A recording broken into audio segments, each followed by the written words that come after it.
चलिए रिकॉर्डिंग शुरू हो गया, ऑडियो भी शुरू हो गया। आज हम लोग करने वाले हैं रेसिस्टेंस टेम्परेचर के ऊपर, ठीक है। आई होप आप लोग वीडियो देख रहे होंगे, पसंद आ रहा होगा, ठीक है। चलिए शुरू करते हैं, ज़्यादा टाइम बर्बाद ऐसे भी हम करते नहीं किसी को, ठीक है। तो हम लोग लास्ट क्लास देखे थे रेसिस्टर, क्या देखे थे? रेसिस्टर। हमको उम्मीद है कि तुमको याद होगा रेसिस्टर होता क्या है। अरे आजा, आ गया। रेसिस्टर का फॉर्मूला ही देखे थे, rho L by A. Resistor जो होता है रो पे डिपेंड करता है। रो कहने का मतलब सिर्फ और सिर्फ किस पे? मटेरियल पे, ठीक है। और ये मटेरियल है सिर्फ और सिर्फ किस पे डिपेंड करता है? Temperature and number of free electrons only, और दुनिया में किसी चीज पे डिपेंड नहीं करता है। सिमिलरली आर भी किस पे डिपेंड करेगा? टेम्परेचर ऑफ एन, है ना। यहाँ से देख रहे हैं एल के और ए के, ये हम लोग आगे के स्लाइड्स में देखेंगे। अभी फिलहाल कर लेते हैं टेम्परेचर पे। कहने का मतलब रेसिस्टेंस जो होता है directly proportional to temperature, directly proportional to temperature. और वो भी याद रखिएगा सिर्फ कंडक्टर के केस में ही होता है, सिर्फ और सिर्फ कंडक्टर के केस में अगर टेम्परेचर बढ़ा तो रेसिस्टेंस भी बढ़ेगा, रेसिस्टेंस भी बढ़ेगा। और वही अगर आ जाए सेमी कंडक्टर, जो आगे हम लोग करेंगे, ठीक है, सेमी कंडक्टर, तो उसमें अगर टेम्परेचर बढ़ेगा तो रेसिस्टेंस घटता है। रेसिस्टेंस क्या होता है? घटता है। तो ये कंडक्टर और ये सेमी कंडक्टर के बारे में डिस्कस करेंगे हम, क्लियर। तो रेसिस्टेंस जो होता है टेम्परेचर पे डिपेंड करता है। और इक्वेशन कौन सा होगा भाई?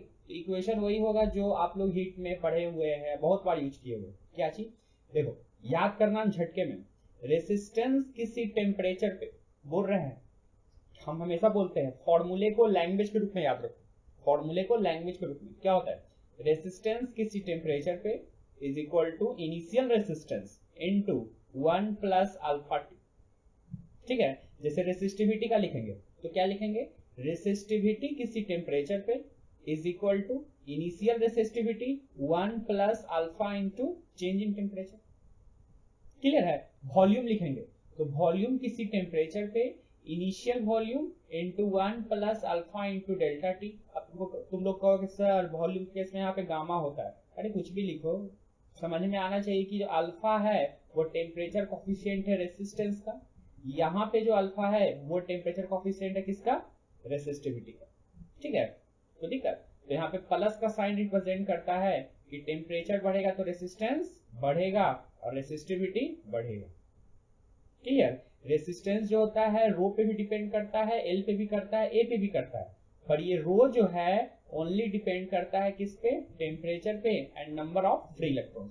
ये बार बार बोल रहे हैं, बड़ा इंपॉर्टेंट है इसीलिए बोल रहे हैं, क्लियर है। कोई दिक्कत नहीं ना? आगे बढ़ते, ठीक है। ये सब जरूरत नहीं है, ये सब जरूरत नहीं। क्यों नहीं जरूरत है? क्योंकि लंबा चौड़ा फॉर्मूला बनता है ना। हम आपको बताते हैं ट्रिक्स, ठीक है। वीडियो में ट्रिक्स ही मिलेगा। हाँ, जो शुरुआत में वीडियो करते हैं कह रहे इसमें कुछ नहीं है, पढ़ा हुआ है, ये है वो है, ठीक है, अच्छी बात है, पर आगे देखो तो सही, ट्रिक्स रहेगा बहुत सारा, ठीक है। ये एक छोटा सा टेबल, वेरिएशन किसका? रेसिस्टेंस का कुछ इलेक्ट्रिकल मटेरियल का टेम्परेचर के साथ। जैसे मेटल का अल्फा पॉजिटिव होता है, मेटल का अल्फा पॉजिटिव होता है, तो इक्वेशन क्या होता है? रेसिस्टेंस किसी टेम्परेचर पे initial into 1 plus alpha into delta T. जब ये पॉजिटिव होगा तो टेम्परेचर जब बढ़ेगा तो ये पूरा क्वांटिटी क्या होगा? बढ़ेगा। और जब यही निगेटिव होगा और टेम्परेचर बढ़ेगा तो पूरा क्वांटिटी क्या होगा? घटेगा। तो मेटल का जब अल्फा पॉजिटिव है तो उसका रेसिस्टेंस क्या होगा? बढ़ेगा। रेसिस्टिविटी भी क्या होगा? बढ़ेगा, क्लियर। सॉलिड मेटल का अल्फा 0 ही होता है तो रेसिस्टेंस क्या होता है? हमेशा कांस्टेंट, वो टेम्परेचर भी डिपेंड नहीं करता है, वो इंडिपेंडेंट होता है। और जिसका निगेटिव होता है, निगेटिव होता है, निगेटिव होता है, उन सब का क्या होता है? घटता है, ठीक है। क्यों? देख लो, R is equal to R naught into 1, यहाँ पे प्लस अल्फा डेल्टा टी ना, लेकिन यही वाला क्वांटिटी निगेटिव है। क्या है? निगेटिव है। तो जब निगेटिव है और टेम्परेचर बढ़ेगा तो ये वाला चीज क्या हो जाएगा? घट जाएगा, ठीक है। तो कहने का मतलब जिसका अल्फा पॉजिटिव उसका वैल्यू बढ़ेगा। इसका वैल्यू क्या है? बहुत ही स्मॉल होता है ना, तो लगभग क्या हो जाता है? कांस्टेंट। जिसका 0 उसका कांस्टेंट रहेगा, यानी कि इंडिपेंडेंट ऑफ टेम्परेचर। और जिसका निगेटिव उसका रेसिस्टेंस घटेगा। तो आपको याद रखना है मेटल का पॉजिटिव होता है, सॉलिड का कोई डिपेंड नहीं करता है, वही similarly semiconductor, electrolyte, ionise gas का क्या होता है, निगेटिव, दैट मींस रेजिस्टेंस घटेगा। और एलॉय का क्या होता है, बहुत ही छोटी वैल्यू होती है, बहुत ही छोटी वैल्यू होती है, इसलिए ऑलमोस्ट क्या होती है, कॉस्ट। क्लियर। थ्योरी के रूप में एक एनसीईआरटी का चीज, ठीक है, ये भी जरूरी है। हाँ ये क्या हुआ, चलिए आगे। ये क्या है भाई, जरा देख लेते हैं। तो देखो ध्यान से, ये एक डायग्राम है किसका, कॉपर का। किसका है, रेसिस्टिविटी का टेम्परेचर के साथ। तो हम जानते हैं ना, टेम्परेचर बढ़ेगा तो रेसिस्टेंस भी बढ़ेगा और रेसिस्टिविटी भी बढ़ेगा। और कॉपर के केस में किसी ऐसे स्टाइलिश तरीके से बढ़ता है, ठीक है, सिंपल नहीं, स्ट्रेट लाइन बढ़ेगा। स्ट्रेट लाइन किसका बढ़ रहा है, ये रहा नाइक्रोम। क्लियर, याद रखना है, कॉपर का स्टाइल तरीके से बढ़ता है और नाइक्रोम का सिंपल स्ट्रेट लाइन जैसे बढ़ता है। जैसे रेसिस्टिविटी का डायग्राम वैसा ही रेसिस्टेंस का डायग्राम, याद रखिएगा, ठीक है। कॉपर का स्टाइलिश तरीके से बढ़ता है, नाइक्रोम का स्ट्रेट लाइन के जैसे बढ़ता है। और ये देखो किसका, सेमीकंडक्टर। सेमीकंडक्टर कहने का मतलब, जब सेमीकंडक्टर का टेम्परेचर बढ़ेगा तो रेसिस्टेंस घटेगा, और घटेगा भी तो ये रहा, है ना। जब रेसिस्टेंस घटेगा तो रेसिस्टिविटी भी घटेगा, ऐसा ही डायग्राम रहेगा। तो दिक्कत नहीं ना। अब सिमिलरली हम एक क्वेश्चन और ऐड कर देते हैं कि सेमीकंडक्टर में ही डायग्राम कंडक्टिविटी का टेम्परेचर के साथ क्या होगा। तो सबसे पहले तुमको पता होना चाहिए ना, कंडक्टिविटी बढ़ेगा कि घटेगा। तो देखो, सेमीकंडक्टर में जब टेम्परेचर बढ़ता है तो रेसिस्टेंस घटता है, रेसिस्टिविटी भी घटेगा तो कंडक्टिविटी बढ़ेगा ना। तो दिक्कत, रेसिस्टेंस जो है या रेसिस्टिविटी जो है इस तरीके से घटता था, तो ये भी इस तरीके से बढ़ेगा। तो दिक्कत, ये सारा एग्जाम का सवाल है, कंसेप्चुअल सवाल तो पूछो मत, कितना बार आया है। अगर तुम यूएसएस बनाए हो तुमको पता होगा कितना सारा सवाल है। क्लियर। और नहीं तो अभी ध्यान में रखो, बनाने की जरूरत नहीं, अब यूएसएस चलेगी, अब यूएसएस बनाते हैं, ऐसा कोई जरूरत नहीं, हम आपको यहाँ पे पूरा कर रहे हैं, ठीक है। अगर आप नहीं बनाया तो यहाँ पे आपको पूरा हो जाएगा। क्लियर। आगे देखते हैं, आगे ये रहा, बना लोगे सवाल, ठीक है। क्या सवाल जरा देखिएगा ध्यान से। एक कितना टेम्परेचर पे रेसिस्टेंस जो होता है कॉपर का डबल, कितना पे, 0 डिग्री। कहने का मतलब इक्वेशन क्या होता है, रेसिस्टेंस किसी टेम्परेचर पे, initial resistance 1 plus alpha into delta T, हाँ या ना। पर बोल रहा है कि रेसिस्टेंस इनिशियल का क्या हो जाएगा, डबल, है ना। तो जब ये इससे काट देंगे तो कितना बचेगा, 2 बचेगा ना। That means 2 is equal to 1 plus alpha into delta T, कितना हो जाएगा, 1 is equal to alpha delta T. आपको निकालना क्या है, पहला में क्या निकालना है, कहाँ गया, कितना टेम्परेचर पे ना, तो डेल्टा टी कितना बराबर आ गया, 1 बाई अल्फा। अल्फा का कितना वैल्यू दिया हुआ है, कहीं दिया हुआ, ये रहा, कितना, 4 इंटू 10 का पावर -3। इसको सॉल्व करेंगे तो कितना आ जाएगा, 250। याद रखिएगा ये 250 ये डिग्री सेल्सियस में दिया हुआ है ना, तो ये भी किस में आएगा, डिग्री सेल्सियस। तो ये डेल्टा टी है, चेंज इन टेम्परेचर, याद रखिएगा। तो चेंज इन टेम्परेचर क्या हो जाएगा, फाइनल माइनस इनिशियल। इनिशियल कितना दिया हुआ है, 0 डिग्री सेल्सियस। यही अगर 10 दिया हुआ रहता तो क्वेश्चन थोड़ा सा चेंज कर जाता। तो इनिशियल 0 दिया हुआ है तो t minus 0 is equal to 250। तो t की वैल्यू कितनी आ गई, 250 डिग्री सेल्सियस। मेरा राइटिंग पे मत जाना क्योंकि मेरा राइटिंग रगुलवा टेढ़ है, ठीक है। I10 का राइटिंग और क्या उम्मीद रखोगे। बी सवाल क्या है, क्या ये same temperature held for all copper conductor regarded shape and size. तो हाँ, क्यों, क्योंकि ये जो चेंज इन टेम्परेचर आया वो सिर्फ और सिर्फ अल्फा पे डिपेंड कर रहा है। सिर्फ और सिर्फ किस पे डिपेंड कर रहा है, अल्फा पे डिपेंड कर रहा है। ये जो शेप साइज दिया हुआ है, शेप साइज पे डिपेंड नहीं कर रहा है ना, सिर्फ और सिर्फ किस पे डिपेंड कर रहा है, अल्फा पे कर रहा है। इसलिए यस, इसका आंसर क्या होगा, ये सारा का सारा does this same temperature hold for all copper. तो यस, क्यों, क्योंकि ये डिपेंड ही नहीं कर रहा है किस पे, शेप और साइज पे। तो दिक्कत, तो रूल्स वही है, क्वेश्चन जो हम बनाए या जो नहीं बनाए, आपको वीडियो को पॉज करना है और आपको बनाना है, ठीक है। हम कोशिश कर रहे हैं कि मैक्सिमम से मैक्सिमम क्वेश्चन डाल दें, मेरा आदत ही है, कहने का मतलब रिवीजन हो रहा है लेकिन हम बहुत सारा क्वेश्चन डाले हुए, ठीक है, थोड़ा आदत से लाचार है, क्योंकि मैक्सिमम हम क्वेश्चन खूब बनाए हैं, तभी जाके मेरा रिजल्ट हुआ। आप भी बनाइएगा तो आपका भी रिजल्ट होगा। तो जैसे पढ़ाई चल रहा है, जैसे तुम क्वेश्चन बना रहे हो, जैसे टेस्ट दे रहे हो, उसको कंटिन्यू रखो, उसको छोटा सा भी गैप नहीं करना, ठीक है। 2 वीडियो आएंगे अब, एक सुबह एक शाम। एक सुबह में देखिएगा, एक शाम में देखिएगा, किसी भी वक्त। 1 घंटा सुबह, 1 घंटा शाम, 1 घंटा तो निकाल ही सकते हो। क्लियर है? हाँ, ये सवाल के लिए ट्रिक्स है, ठीक है। नहीं तो इसका कैलकुलेशन तो क्या बोलते हैं, फाड़ू कैलकुलेशन है। क्या है? रेसिस्टेंस किसी वायर का 20 डिग्री सेल्सियस पे 20 ओम है, ठीक है। 20 डिग्री सेल्सियस पे 20 ओम है, और 500 डिग्री सेल्सियस पे 60 ओम है। कहने का मतलब 500 डिग्री सेल्सियस पे 60 ओम। क्लियर? आपसे पूछ रहा है कितना टेम्परेचर पे रेसिस्टेंस 25 हो जाए, कितना टेम्परेचर पे रेसिस्टर कितना हो जाए 25। क्लियर? ये देखो कितना सारा एग्जामिनेशन में आया, और ऐसा ऐसा सवाल आते रहता है, ठीक है। प्रोसेस देख लो तो कितना घटिया है। प्रोसेस हम लोग करते हैं, रेसिस्टेंस किसी टेम्परेचर पे R0 not into 1 plus alpha into delta T. पहला डाटा पुट करो इसको लेकर, दूसरा डाटा पुट करो इसको लेकर, दोनों को सॉल्व करो। बाप रे बाप, हमको लगता है इसके बाद सॉल्व करने में ही 5 स्टेप लगेगा। उसके बाद अल्फा निकालो, किताब का क्या है वो तो करके दे देगा एक झटका में, पर अपन को करना पड़ता है ना 5 स्टेप। अब जब अल्फा आ गया तो फिर से इक्वेशन में पुट करा, बाप रे बाप। और फिर क्या निकालो, टेम्परेचर निकालो। पर अपन इससे नहीं करेंगे, अपन के पास क्या है, अपन के पास क्या है, ट्रिक्स। ये प्रोसेस जो होता है बोर्ड के लिए होता है, नीट के लिए नहीं होता, ठीक है। प्रोसेस हो गया, ट्रिक्स के ऊपर चलते। ट्रिक्स क्या है? ट्रिक्स सिंपल है। उस ट्रिक्स को कॉलेज में हम देखे थे, इसको कहते हैं इंटरपोलेशन। क्या कहते हैं? इंटरपोलेशन। क्लियर? इंटरपोलेशन ये होता क्या है, देखो ध्यान से। रेसिस्टर और टेम्परेचर है ना, तो हम लोग जानते हैं रेसिस्टर जो होता है डायरेक्टली प्रोपोर्शनल टू टेम्परेचर। जैसे जैसे टेम्परेचर बढ़ेगा वैसे वैसे रेसिस्टर भी बढ़ेगा।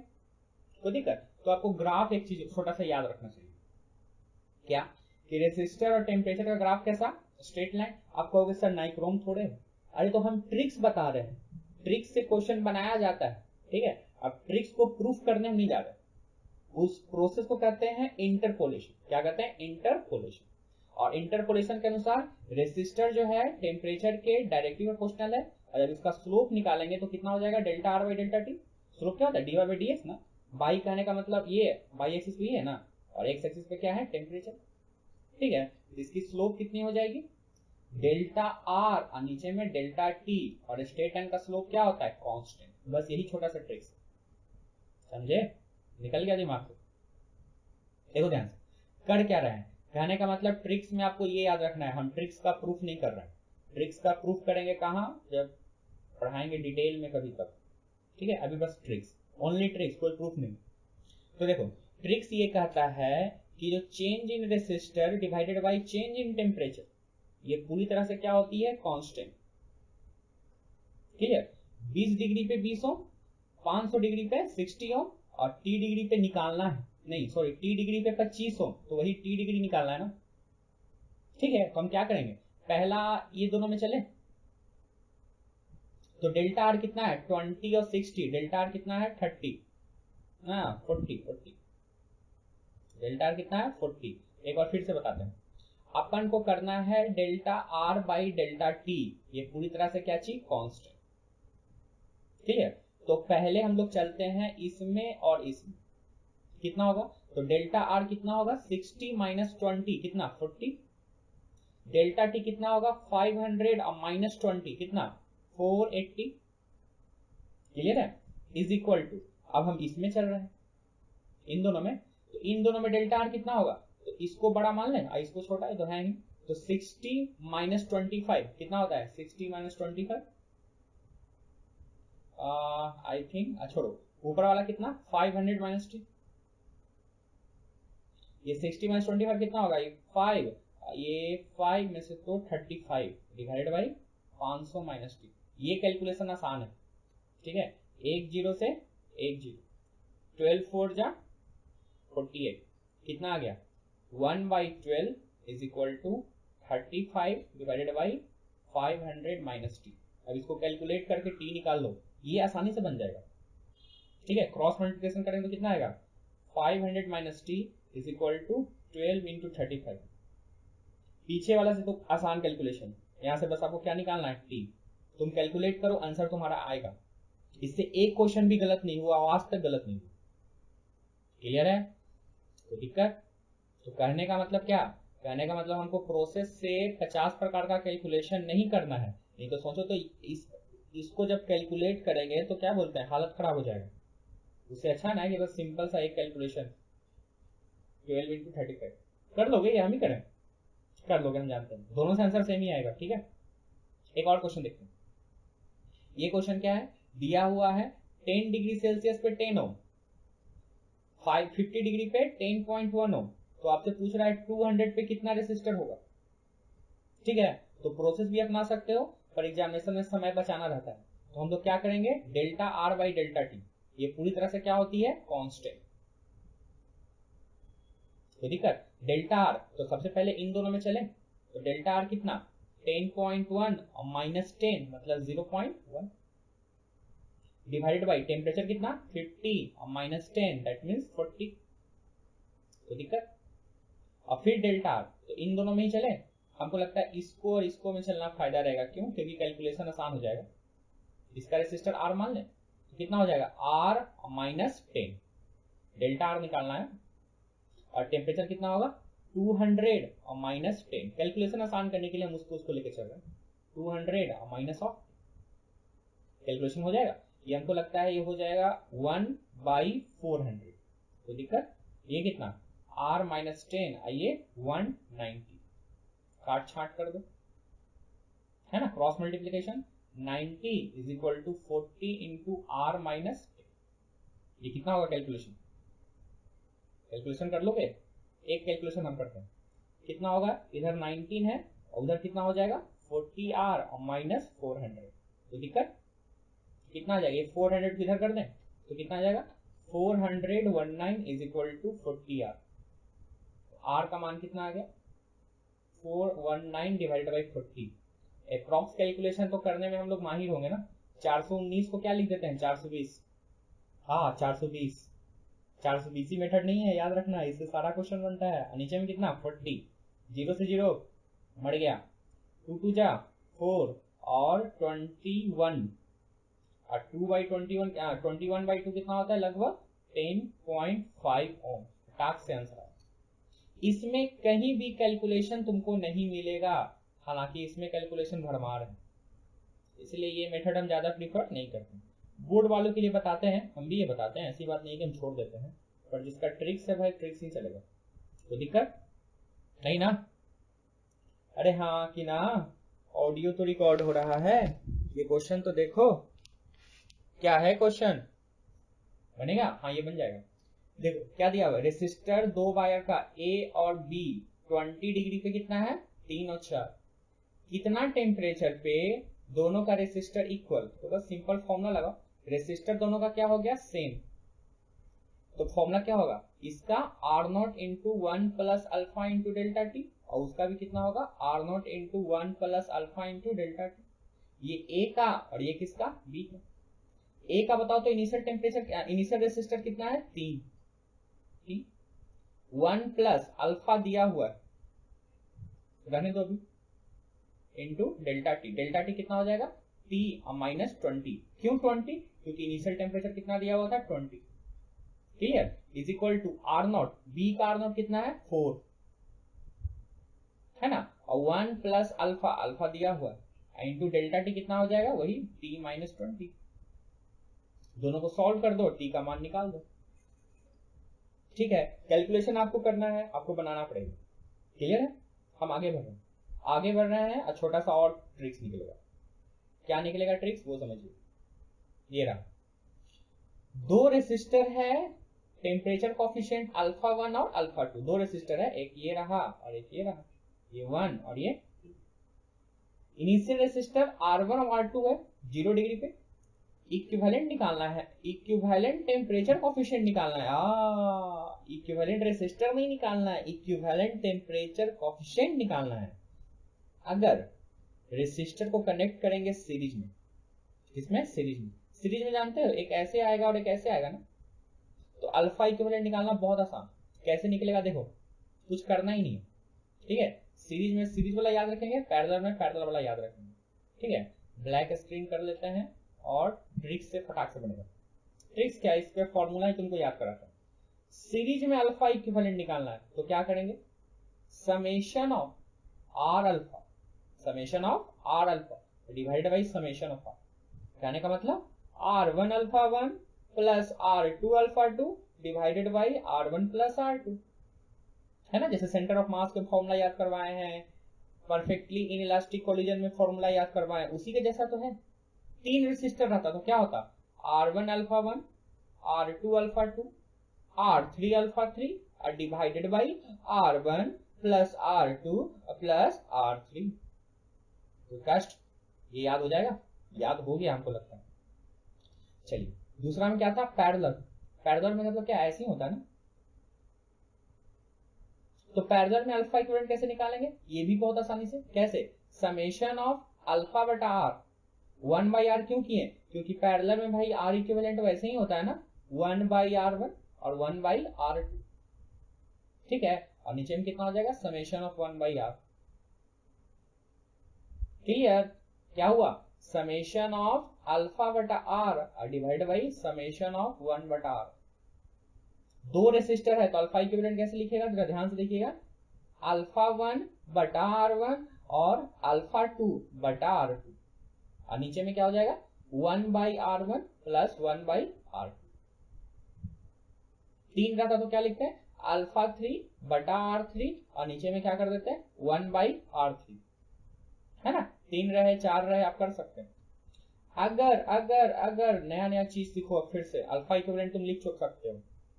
अगर alpha equivalent positive that means resistor बढ़ जाएगा, शुरू में ही पढ़े हुए।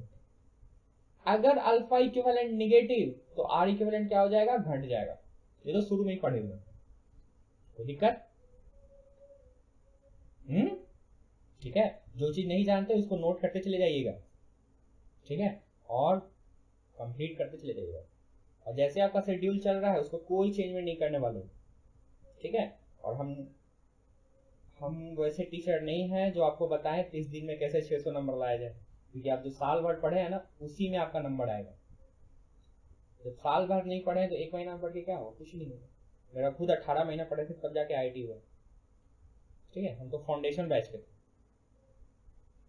खैर छोड़ो, मेरा कहानी नहीं, ठीक है, मेरा कहानी हो गया। हमको जब पढ़ना था तो हम पढ़ लिए, अब आपको पढ़ना है आप पढ़िए, ठीक है।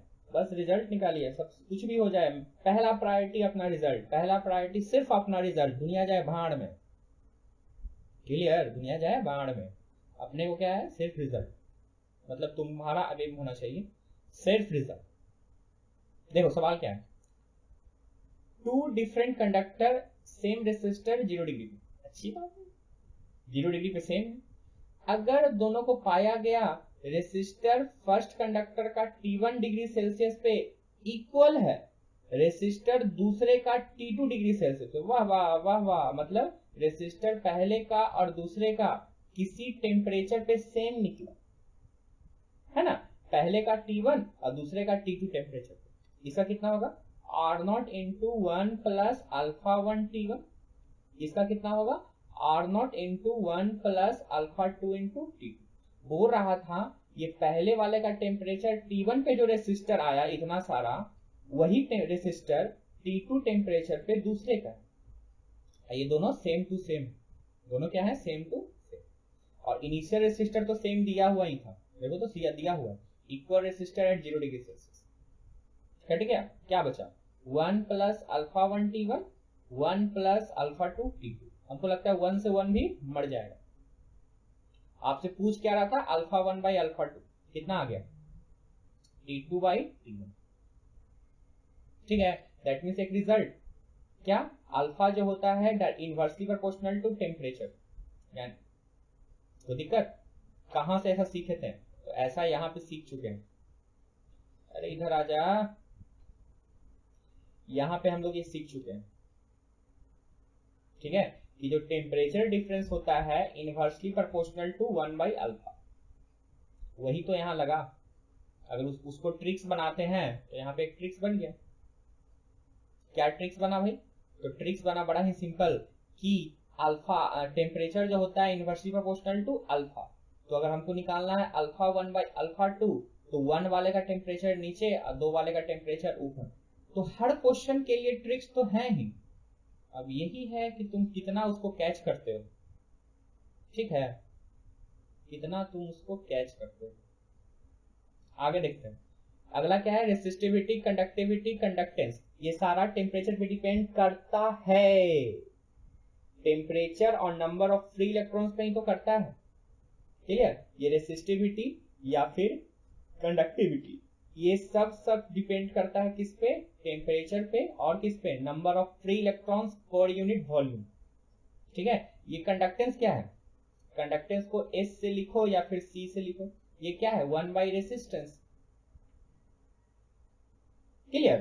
तो ये भी किस पे डिपेंड करता है? टेम्परेचर पे। ठीक है, और आपको याद रखना पड़ेगा कि ये जो ये क्या है आपका? रेसिस्टिविटी। रेसिस्टिविटी इंसुलेटर का बहुत ज्यादा होता है, किससे? एलॉय से, सेमीकंडक्टर से और कंडक्टर से। ठीक है, इसका मेन हिंट्स आपको मिलेगा कहां पे? सेमीकंडक्टर में पढ़ने के लिए। क्या है? रेसिस्टिविटी का जो ऑर्डर होता है सबसे ज्यादा होता है इंसुलेटर में, सबसे ज्यादा, और उसके बाद सेमीकंडक्टर में, उसके बाद सेमीकंडक्टर में, और उसके बाद किसमें होता है? कंडक्टर में। क्लियर? तो रेसिस्टेंस भी तो यही होगा ना, जैसे रो का यूनिट ऑर्डर वैसे रेसिस्टेंस। कंडक्टिविटी का जब ऑर्डर देखेंगे तो कंडक्टिविटी जो होगा इंसुलेटर का बहुत ही कम होगा, किससे? सेमीकंडक्टर से, और सबसे ज्यादा होगा किसका? कंडक्टर का। सबसे ज्यादा किसका होगा? कंडक्टर का, है ना। और ये एनसीईआरटी का भी क्वेश्चन है, ऑब्जेक्टिव में दिया हुआ। ठीक है, कहां पे दिया हुआ है? सेमीकंडक्टर चैप्टर्स में। तो आप पलट के देखने का कोई जरूरत नहीं है, यहाँ पे आपको देखिए कि ऑर्डर आपको याद रखना है कि रेसिस्टर और रेसिस्टिविटी का सबसे ज्यादा होता है इंसुलेटर में, फिर सेमीकंडक्टर में, फिर कंडक्टर। ठीक है, और कंडक्टिविटी जस्ट सबसे ज्यादा कंडक्टर में, फिर सेमीकंडक्टर, फिर इंसुलेटर। कोई दिक्कत नहीं ना? आगे बढ़। आगे क्या है? वही जैसे आप रेसिस्टर का डिपेंड करता है ना टेम्परेचर पे, R0 into 1 plus alpha into delta T, वैसे ही ये रेसिस्टिविटी भी करता है। क्या? रेसिस्टिविटी किसी टेम्परेचर पे इज इक्वल टू इनिशियल और 1 plus alpha into delta T. अच्छा, अगर कंडक्टिविटी लिखना चाहे तो कंडक्टिविटी क्या होगा? कंडक्टिविटी भी हम सेम टू सेम प्रोसेस है अपना। ठीक है, कितना? Initial conductivity 1 alpha delta T. पर ये याद रखो, ये दोनों जो चीज है टेम्परेचर बढ़ने से बढ़ता है, पर ये घटता है। तो घटता है तो कौन सा साइन? निगेटिव साइन, है ना। जैसे डेंसिटी होता है, डेंसिटी तुमको याद है, डेंसिटी भी टेम्परेचर बढ़ाने से घटता है। तो डेंसिटी किसी टेम्परेचर पे initial density 1 minus gamma into delta T. कोई दिक्कत? तो जो घटता है उसमें माइनस साइन लगाएंगे, और जो बढ़ता है उसमें कौन सा साइन लगाएंगे? प्लस साइन लगाएंगे, और सारा क्वेश्चन ही बन जाता है। क्लियर है? तो कंडक्टिविटी डिस्कस कर लिए, कंडक्टेंस हम लोग डिस्कस कर लिए, जो रेसिप्रोकल होता है किसके? 1 बाई रेसिस्टर के। रेसिस्टर का यूनिट क्या होता है? ओम ना। तो उसका यूनिट क्या होता है? जस्ट इसका उल्टा, MHO। MH। कोई दिक्कत नहीं ना? आगे देखिए तो क्या है? सवाल ये है, रेसिस्टर जो होता है कंडक्टर का इंक्रीज करता है, तो पहले कंडक्टर का रेसिस्टेंस तो लिखो, फॉर्मूला तो यही होता है ना, है ना। क्या वो इंक्रीज करेगा लेंथ के साथ? अरे हाँ, काहे कि लेंथ के डायरेक्टली प्रोपोर्शनल। क्या? बड़ा अजीब भाषा है। वो लेंथ के क्या है? डायरेक्टली प्रोपोर्शनल है, तभी तो रेसिस्टर भी बढ़ेगा। टेम्परेचर के साथ भी बढ़ेगा, तो हाँ हम लोग जानते ही हैं टेम्परेचर के साथ भी बढ़ता ही है। 2 मिल गया तो हम लोग डायरेक्ट मार सकते हैं, है कि नहीं? डायरेक्ट मार सकते हैं कि ऑल ऑफ दिस। खैर आगे है, डिक्रीज इन क्रॉस सेक्शनल। तो सही बात है, क्रॉस सेक्शनल एरिया जब घटेगा तो रेसिस्टर बढ़ेगा ही, क्योंकि इनवर्सली प्रोपोर्शनल है। ये भी क्या हो गया? सही। कोई दिक्कत? आगे देखो, relaxation time in conductor. Relaxation time क्या होता है? टेम्परेचर पे पूछ रहा है, टेम्परेचर पे पूछ रहा है। तो देखो ध्यान से, छोटा सा चीज बताएंगे कि अगर टेम्परेचर बढ़ता है तो आरएमएस स्पीड क्या होता है? बढ़ता है। मीन फ्री पाथ क्या होता है, घटता है ना, तो रिलैक्सेशन टाइम, टाइम क्या होता है, डिस्टेंस बाय स्पीड है ना। तो देखो ये डिस्टेंस घट रहा है और ये स्पीड क्या हो रहा है, बढ़ रहा है, तो ओवरऑल ये क्वांटिटी क्या हो जाएगा, घट जाएगा ना। तो आंसर क्या निकलेगा, B, decrease with increase of temperature. आपको याद होगा तो हम लास्ट क्लास से बताते आ रहे हैं कि आपको ये चीज खुद से करना पड़ेगा, बहुत जरूरी है कि अगर टेम्परेचर बढ़ेगा तो आरएमएस स्पीड क्या होता है, बढ़ता है। Mean free path, mean free path क्या होता है, लैम्डा ना, लैम्डा क्या होता है, घटता है, रिलैक्सेशन टाइम बढ़ता है, ठीक है। कंडक्टिविटी सेम केस में क्या हो जाएगा, घटेगा, रेसिस्टिविटी बढ़ेगा, रेसिस्टर बढ़ेगा। अब कहोगे सर ये कहां से लिख दिए, तो लास्ट लेक्चर में इस पे बहुत समय दिए हैं डिस्कस किए, क्लियर है, वो बहुत जरूरी है, बहुत इंपॉर्टेंट है। क्योंकि देखो तो ये क्वेश्चन बनाने में हम सेकंड लगता है, 5 से 6 सेकंड, बस आपको याद होना चाहिए कि करना क्या है, ठीक है। आगे देखो अगला क्या है, अगला है on increasing the temperature, temperature को बढ़ा रहे हैं, किसका है, कंडक्टर है, तो उसका रेसिस्टेंस इंक्रीज, रेसिस्टेंस इंक्रीज करेगा, तो हाँ करेगा, क्यों क्यों क्यों क्यों, रिलैक्सेशन टाइम इंक्रीज, ना ना वो तो डिक्रीज करता है, मास ऑफ इलेक्ट्रॉन इंक्रीज, ना ना ये सब कहां से, इलेक्ट्रॉन डेंसिटी इंक्रीज, तो कांस्टेंट है, बस रैंडम मोशन ज्यादा ज्यादा होगा ना, ऐसा कुछ नहीं। हाँ रिलैक्सेशन टाइम डिक्रीज, मिल गया मिल गया मिल गया आंसर, है ना, देख रहे हो सवाल चेंज करने का तरीका, डीपीएमटी और केरला पीएमटी, यही तो सेम टू सेम क्वेश्चन है, लेकिन लैंग्वेज को चेंज कर दिया, क्वेश्चन सेम है, बस लैंग्वेज को क्या कर दिया, चेंज, क्लियर। अगला क्या है, रिलैक्सेशन टाइम कांस्टेंट नहीं रहता, क्लियर है, खत्म। तो ये था टेम्परेचर के ऊपर, किसके ऊपर था, टेम्परेचर। अगला देख लेते हैं, अगला कलर कोडिंग, ठीक है। तो फिर से कह रहे हैं जैसा आपका पढ़ाई चल रहा है चलने दो, उसमें कोई चेंजमेंट करने की जरूरत नहीं है। हाँ इस वीडियो को ऐड कर सकते हो तो कर लो, बड़ा फायदा कर जाएगा, ठीक है। क्योंकि फाइनली एम रखो रिजल्ट, अपना रिजल्ट, दुनिया जाए भाड़ में, अपने को क्या निकालना है, सिर्फ और सिर्फ पहला अपना रिजल्ट। कोई दिक्कत, अरे ऑडियो तो रिकॉर्ड हो रहा है ना, हाँ हो रहा है हो रहा है हो रहा है, ठीक है। शुरुआत के वीडियो में क्या आते थे, मेरा ऑडियो बहुत खराब आता होगा, क्यों, क्योंकि बैकग्राउंड भी आ जाता है ना, बहुत सारा बैकग्राउंड का आवाज, तो 2 घंटा एडोब ऑडिशन ही सीखी, एक वीडियो कम बनाए लेकिन एडोब एडिशन ही सीखी, जैसे होता है ना एडोब फोटोशॉप, एडोब रीडर, बहुत सारा एप्लीकेशन होता है, एप्लीकेशन नहीं है, एप्लीकेशन वो होता है जो मोबाइल में चलता है, हम सॉफ्टवेयर सीखें जो विंडो पीसी में चलता है या विंडो फोन में चलता है। तो 2 घंटा लगा, एडोब एडिशन ही सीखी है, हमको लगता है फोटोशॉप सीखने में भी 1-2-3 घंटा लग जाएगा, सीख लेंगे। चलो तुम पढ़ो, रिजल्ट निकालो, कहानी खत्म करो, कॉलेज जाओ, बस बुलाना मत, कॉलेज में मिलने जरूर आएंगे, हालांकि जैसे ही देखोगे भागो भागो भागो, फिजिक्स वाले सर आए, भाग भाग भाग भाग। चलो देखो कलर कोडिंग, कौन सा कोडिंग, कलर कोडिंग। तो कहने का मतलब जो रेसिस्टर होता है, दिखाते तुमको रेसिस्टर, ये रहा, this is the resistor. Resistor के कुछ बंडल्स होते हैं, 1 2 3 4, सिर्फ 4 ही नहीं, 3 बंडल वाला भी होता है, 2 का भी होता है, 5 का भी होता है, 10 का भी होता है, 17 18, बहुत सारे बंडल का होता है, पर अपने का सिलेबस में कितने हैं, 4 बंडल, मतलब 4 कलर, ठीक है। कितने कलर रहते हैं, 4 कलर का नंबरिंग दे सकते हो, पहला नंबर ए, फिर बी, फिर सी और फिर डी। अब एबीसीडी का बस वैल्यू लिखना है ना, और रेसिस्टर का वैल्यू कितना होता है, a into b, a into b into C plus minus D.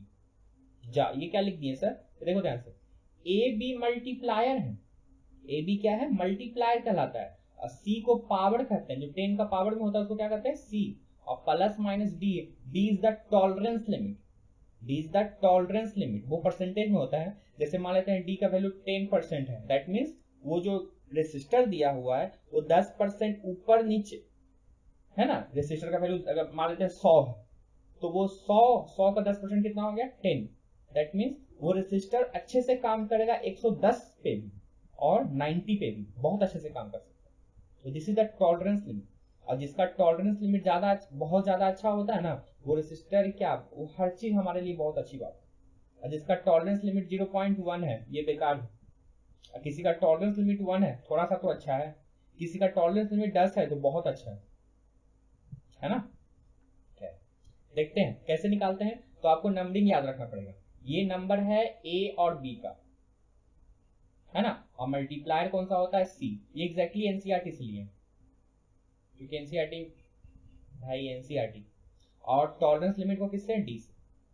Resistor का वैल्यू कैसे लिखेंगे, A B into C plus minus D percent, this is the resistor. A B into C plus minus of D percent. A B की value कैसे लिखेंगे, तो ये आपका digit है ना। गौर से देखो, आपको हम कहते हैं उंगली पे याद रखना है, इस पे याद रखना है, उंगली पे। कैसे समझो, सबसे पहले क्या है, black, brown, red, orange, yellow वगैरह ऐसे ही है ना। तो आप ट्रिक से छोटा सा क्या, बीबी रॉय कहाँ गया, देखो छोटा सा बना लेते हैं आपका नया टेबल। स्क्रीन आ जा और हाइलाइटर आ जा, हाइलाइटर आ गया। चलिए देखो क्या है, B B Roy, B B R O Y, याद रखना है, B B R O Y, उंगली पे आपको करना है अभी just, B B R O Y, B B Roy, great Britishian, great Britishian, very good wife. ठीक है, ये हो गया ब्लू ब्लैक समथिंग समथिंग। तो दिक्कत यही देखो, इसको क्या लिख देते हैं हम, ब्लैक, फिर कलर चेंज करना पड़ेगा। देखो ये क्या है, black, that means B, B R O Y, great Britishian, very good wife. हर किताब में अलग अलग जैसा है। अगर तुम पहले से याद कर चुके हो तब कोई चेंजमेंट नहीं करना है ना। ऐसा नहीं कि हम बता रहे हैं तो फिर से याद कर लें, ऐसा कोई जरूरत नहीं। हाँ याद नहीं है तो याद करो, क्या याद रखना है, B B Roy, great Britishian, very good wife. 9 तक आएगा ना, B B Roy, great Britishian, very good wife. कोई दिक्कत, B B Roy, B B R O Y, B B Roy, great Britishian, very good wife. कोई दिक्कत, ये 10 तक आ रहा है लेकिन डिजिट तो 9 है ना, क्योंकि हम लोग 0 से शुरू कर रहे हैं। किससे शुरू कर रहे हैं, 0 से। कोई दिक्कत, ये कहां तक आएगा, 9 तक। ठीक है, अब देखो तो ध्यान से, ये 0 है, कहने का मतलब ये 10 का पावर 0 है, मतलब 1। ये 1 है मतलब 10 का पावर 1 है, 2 है मतलब 10 का पावर 2 है, 6 है मतलब 10 का पावर 6 है। और आपको ये 3 डिजिट याद रखना है कि ये जो गोल्ड कलर का टॉलरेंस लिमिट कितना होता है, 5, सिल्वर का कितना होता है, 10, और कोई कलर नहीं दिया हो रहा है तो उसका टॉलरेंस लिमिट कितना होता है, 20। क्लियर, एक छोटा सा क्वेश्चन देख लो उसके बाद क्लियर हो जाएगा दिमाग से अच्छे से। देखो यहाँ क्या दिया हुआ है, रेड रेड रेड सिल्वर। तो सिल्वर ये क्या रिप्रेजेंट करेगा, ए, ये क्या रिप्रेजेंट करेगा, बी, ये क्या रिप्रेजेंट करेगा, सी, और ये क्या रिप्रेजेंट करेगा, डी। रेसिस्टर कैसे लिखते हैं, ए बी इंटू सी और प्लस माइनस डी परसेंट, है ना। ये ए करने का मतलब रेड कलर है, रेड कलर भूल गए, टेबल थोड़े रहेगा एग्जामिनेशन में, आपको उंगली पे ही याद रखना है। तो क्या था, बी बी रॉय, आर यहीं पे आता है ना, आर मतलब red, B B Roy, R that means red. हम लोग 0 से शुरू करेंगे, 0 1 2, 2 आ गया, दैट मीन्स इस रेड का वैल्यू भी 2, इस रेड का वैल्यू भी 2, और ये क्या होगा, 10 का पावर 2। क्लियर है, तो ए की वैल्यू आपकी कितनी, 2, बी की वैल्यू आपकी 2 इंटू 10 का पावर 2 और प्लस माइनस परसेंट। तो सिल्वर का कितना परसेंट था, 5 या 10, भूल गए, देख लो कितना था, 10%। कहां गया, जा मिट गया। ठीक है, तो सिल्वर का कितना वैल्यू था, 10%। तो दिक्कत, तो आर लिखना है तो कैसे लिखेंगे, A B into C plus minus of D percent. तो दिक्कत, ए कहने का मतलब यही वाला ना, बी कहने का मतलब ये वाला, सी कहने का मतलब ये वाला, डी कहने का मतलब ये वाला। ये रेड कितना पे आता है, तो बी बी रॉय 3 पे आया ना, दैट मीन्स 0 1 2। क्लियर, तो ए की वैल्यू 2, बी की वैल्यू 2, सी की वैल्यू 10 का पावर 2 और प्लस माइनस परसेंटेज कितना, 10। This is the answer, this is the answer. लेकिन इसको जरा संधि विच्छेद करो, मतलब जरा डिटेल में देखो कितना आया, 22, 2 0 और plus minus 10%। This is the answer. अब जरा फिर से समझिएगा, ये 2200 ओम तो है ही, अब प्लस माइनस 10% कहने का मतलब इसका 10% कितना होगा, 220 ना। क्लियर। जब प्लस वाला एक बार माइनस वाला साइन लोगे तो कितना आएगा, दो कितना आएगा, 2200 है ना, उसमें से 200 ये घटा दो, कितना मिलेगा, 0 8, ये कितना होगा, ये 9 और ये 1, दैट मीन्स 1980 से लेके, और जब प्लस वाला लेंगे तो कितना आएगा, 2200 और 220 कितना आएगा, 0 2 4 2, दैट मीन्स कितना, 24 20। अब बोलोगे सर ये करने का क्या फायदा, ये करने का जरूरत क्या था, क्योंकि आपको क्वेश्चन सिर्फ बनाना नहीं है, ऑप्शंस भी मिलाना रहेगा। ठीक है, आपको ऑप्शंस भी मिलाना है। आप तो रेसिस्टर लिख दिए, कलर कोडिंग बहुत आसान होता है, पर छोटा सा जानकारी नहीं होने के कारण ना हार्ड हो जाता है। क्या हार्ड हो जाता है जरा वो समझो। तुम रेसिस्टर तो लिख दोगे, अब ये 10% का रूल समझो। 10% कहने का मतलब ये जो 2200 है 2200, उसका 10% कितना होगा, 220, और 220 क्या है, प्लस माइनस ना, तो एक बार माइनस करेंगे तो कितना आएगा, 9080, और एक बार प्लस करेंगे तो कितना आएगा, 2420। दैट मीन्स इस रेसिस्टर का वैल्यू जो होगा 9080 ओम से लेकर 2020 ओम के बीच में ही होगा, 2420 के बीच में ही होगा। सिर्फ क्लियर, समझे कि नहीं समझे, कि बस यहीं तक समझे थे तुम। आपको पूरा समझना है, क्योंकि आपके क्वेश्चन छूटना नहीं चाहिए। एक छोटा सा परसेंटेज के चक्कर में -1 नंबर ले आओ तो गलत बात है, या फिर 0 नंबर लाओ तो बहुत गलत बात है। ठीक है, तो परसेंटेज का मतलब क्या होता है, मल्टीप्लाई कर दो तो रेसिस्टर का वैल्यू हो जाता है from lower limit to upper limit. Clear, ये तुम बना लोगे, देखो तो आंसर भी लिखा होगा, है ना, दूसरे का भी तुम बना लोगे। और आपको बताते हैं कलर कोडिंग इंपॉर्टेंट क्यों है, क्योंकि जेईई मेन 2020 में सिर्फ 2 शिफ्ट को छोड़ के हर शिफ्ट में क्वेश्चन था। दिखाते हैं, ये रहा 9 जनवरी का, ये रहा 8 अप्रैल वाला, 9 जनवरी का फिर से इवनिंग वाला है ना, और वो क्या था, मॉर्निंग वाला। सब कलर कोडिंग से क्वेश्चन, ज्यादा क्वेश्चन नहीं लिया यहाँ पे। ठीक है, बना लोगे इसको। ये क्या है, रेड वायलेट, ये ए रिप्रेजेंट करेगा, ये बी रिप्रेजेंट करेगा, ये सी रिप्रेजेंट करेगा, और ये डी। सिल्वर कितना है, मतलब 10%। 10% कहां मिला, ये रहा और ये रहा। क्लियर, ए रेड, रेड कहने का मतलब बी बी रॉय, रॉय तो यहीं पे है ना, 3 नहीं, 0 1 2, दैट मीन्स ए की वैल्यू 2, ए की वैल्यू 2। वायलेट, वायलेट कहां आता है, तो V V R O Y, V V Roy, great Britishian, very very यहीं पे तो आ गया, वेरी गुड बाय यहीं पे आ गया। ये 8 है, लेकिन हम लोग 0 से लेते हैं ना, दैट मीन्स यहाँ पे कितना आएगा, 7। ठीक है, इसका वैल्यू कितना, 7। तो दिक्कत, ऑरेंज, ऑरेंज कहाँ आएगा, देख लेते हैं, V V Roy, R O यहीं पे आ गया, वी वी आर ओ यहीं पे आ गया ना, ये चौथा डिजिट है, तो 0 से लेंगे ना, तो 0 1 2 3, यानी कि ये कितना आएगा, सी की वैल्यू 10 का पावर 3। तो दिक्कत, तो आर इक्विवेलेंट कैसे लिखाते हैं जरा देखो ध्यान से, A B into C plus minus B %। तो दिक्कत, ए बी के कितना वैल्यू, तो ए का वैल्यू 2, बी का वैल्यू 7 मतलब 27, इंटू सी की वैल्यू कितनी, 10 का पावर 3 और plus minus 10%। This is the answer. ये कितना आएगा, 27, ये वाला ना। क्लियर है, फिर से हम ये मिटाते हैं और तुम खुद बनाओ, है ना, ये तुमको बनाना है। क्लियर, आइए देखो कितना मजेदार सवाल।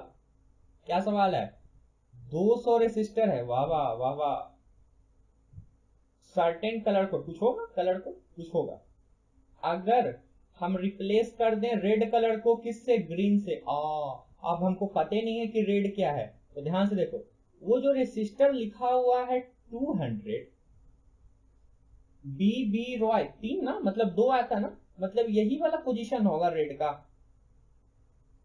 क्लियर, अब बस इसको रिप्लेस करना किससे, ग्रीन से, किससे, ग्रीन से, तो पीछे वाला डिजिट तो सेम ही रहेगा, बस ये 2 इंटरचेंज कर जाए। कितना से चेंज करेगा वही देख लेते हैं। तो हमको ग्रीन चाहिए, तो कहां था green, B B Roy, R O by great, यहीं पे तो आया, यहीं पे आया ना, ये 6 है, हम लोग 0 से लेते हैं तो 0 1 2 3 4 5 कितना आएगा 500। कौन सा आंसर ये? तो पहले 200 ओम था जिसमें ये 2 पोजीशन प्लेस करता है कौन? रेड। अब हमको रेड को हटा के क्या लाना है? ग्रीन। तो ग्रीन के लिए ये वाला डिजिट कितना हो जाएगा? 5, और ये जो बाकी है जो रह जाएगा। कहानी खत्म। ठीक है, तो बस आपको उंगली पे याद होना चाहिए, क्योंकि भाई वो टेबल जो है आपको एग्जामिनेशन में नहीं दिया रहेगा। ठीक है, वो टेबल एग्जामिनेशन में नहीं दिया रहेगा। ये फिर जेईई का क्वेश्चन तुम बना लोगे। वीडियो पॉज करो, वीडियो क्वेश्चन बनाओ। रूल्स याद है ना? क्वेश्चंस को बनाना है, वीडियो को पॉज करो और उसी वक्त बनाना है, या फिर हो सकता है तुम उस वक्त नहीं तो किसी दूसरे समय, लेकिन बनाना तो है ही। ठीक है, पहली बार वीडियो देख रहे हैं उस वक्त नहीं बना रहे तो दूसरी बार वीडियो देख के बनाना तो है ही। क्लियर? हर हालत में, अगर सच में चाहते हो 2020 में कॉलेज में जाए तो। ठीक है, ये बस लास्ट का 2 मंथ 1.5 मंथ जितना भी समय है ना, टाइम मत जोड़ते रहना कितना टाइम है, इतना टाइम है, इतना टाइम है, फ्रस्ट्रेशन हो जाता है। फ्रस्ट्रेशन नहीं, फ्रस्ट्रेशन। ठीक है, मेरा इंग्लिश में सुधार रहा, फ्रस्ट्रेशन हो जाता है। तो टाइम को जोड़ने की जरूरत नहीं है। ये क्वेश्चन ही बना लोगे। ये क्या है? Brown, green, grey. ये ए रिप्रेजेंट करेगा, ये बी करेगा, ये सी करेगा। डी है ही नहीं, डी है ही नहीं, तो 3 डिजिट से काम चलाएंगे। कितने डिजिट काम चलाएंगे? 3 डिजिट से, और ऑप्शन देख लेंगे। और डी का जरूरत रहेगा तो एक था ना, डी मतलब नो कलर 20%। तो देखो यहां ऑप्शंस में परसेंटेज है ही नहीं, इसलिए नहीं दिया है। और परसेंटेज दिया रहता तो हम ले लेते कौन सा? No colour. कोई कलर ही नहीं दिया हुआ और उसका टॉलरेंस लिमिट कितना होता है? 20%। तो दिक्कत बन जाएगा। बना लियो, ऐसा ना कि छोड़ दियो। समझे? कितना देर हो गया? 50 मिनट हो गया। अब वीडियो का लेंथ नहीं बढ़ाएंगे ज्यादा। ठीक है, वीडियो का लेंथ नहीं बढ़ाएंगे ज्यादा, थोड़ा थोड़ा करके पढ़ेंगे। ठीक है, एक सुबह में वीडियो, एक शाम में वीडियो, ज्यादा लंबा चौड़ा नहीं करेंगे। ठीक है, ये नेक्स्ट में देखेंगे, अगले बार देखेंगे। ठीक है, तब तक के लिए बंद करते हैं। पढ़ाई कंटिन्यू रखिएगा, है ना? इसको तो जानते होगे। ये कौन है? भुला गए हम नाम। क्या नाम था? टेलर स्विफ्ट है। क्लियर है? रूल्स याद रखना है, जैसे पढ़ रहे हो कंटिन्यू रखो, उसको कोई चेंजमेंट नहीं करना है, बैकग्राउंड को इग्नोर करना है। हाँ, अब ऑडियो अच्छा मिलेगा क्योंकि 2 घंटा टाइम लगा एडोब को सीख लिए पूरा अच्छा से, मक्खन की तरह। सीखने में टाइम थोड़ा लगता है। ठीक है, तो ज्यादा समय बर्बाद नहीं करते हैं, वीडियो को खत्म करते हैं। तो दिक्कत होगा तो कमेंट लिख सकते हो तुम, है ना? कमेंट लिख सकते हो जहां पे कोई दिक्कत होगी। सर हाँ, इस टाइमिंग में मतलब 12 मिनट 16 सेकंड पे सर ये जो बताए थे वो नहीं